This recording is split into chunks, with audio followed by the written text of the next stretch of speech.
Big boss Malayalam season 7 പുതിയ updates കേൾക്കുക.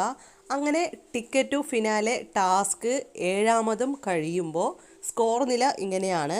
ഏറ്റവും ഫസ്റ്റ് നിൽക്കുന്നത് നൂറയാണ്. നൂറയ്ക്ക് 49 പോയിൻറ്റ്സാണ് കരസ്ഥമാക്കിയിരിക്കുന്നത്. ആര്യനാണെങ്കിൽ തൊട്ട് പുറകെ ഉണ്ട്, 43 പോയിൻറ്റ്സാണ് ആര്യന്. Akbar 39 points, Nevin 39 points. ഇവർക്ക് രണ്ടുപേർക്കും സെയിം പോയിൻറ്റ്സ് ആണ്. അനുമോൾക്കും ആണെങ്കിൽ 30 പോയിൻറ്റ്സേ ഉള്ളൂ. അനീഷിന് 29, സാബുമാന് 25, ഏറ്റവും പുറകിൽ ആദില 22 മാർക്ക്. അപ്പോൾ ഇവർക്ക് ഇങ്ങനെയാണ് പോയിൻറ്റ്സ് കിട്ടിയിരിക്കുന്നത്. അപ്പോൾ ഇപ്പോൾ ഏറ്റവും മുമ്പിലുള്ളത് നൂറയാണ്. അപ്പോൾ ടിക്കറ്റ് ടു ഫിനാലെ എനിക്ക് തോന്നുന്നു നൂറയ്ക്ക് തന്നെ കിട്ടാനായിരിക്കും ചാൻസ് കൂടുതലുള്ളത്. കാരണം ഒത്തിരി പോയിൻറ്റ്സ് മുന്നിലാണ് നൂറ നിൽക്കുന്നത്. കാരണം ഈ ഒരു കഴിഞ്ഞ ഏഴാമത്തെ ടാസ്കിൽ ആര്യന് ഒരുപാട് പുറകിലായിപ്പോയി.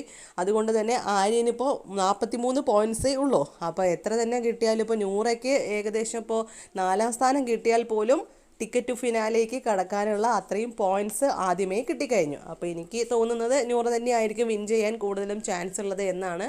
നമുക്കപ്പോൾ നോക്കാം. ഇനിയിപ്പോൾ ഒരു ടാസ്കും കൂടിയേ ഉള്ളൂ. ആ ഒരു കാറിലിരിക്കുന്ന ആ ഒരു അവസാനത്തെ ഒരു ടാസ്കും കൂടി കഴിഞ്ഞ് നമുക്കത് ഉറപ്പിക്കാനായിട്ട് സാധിക്കും.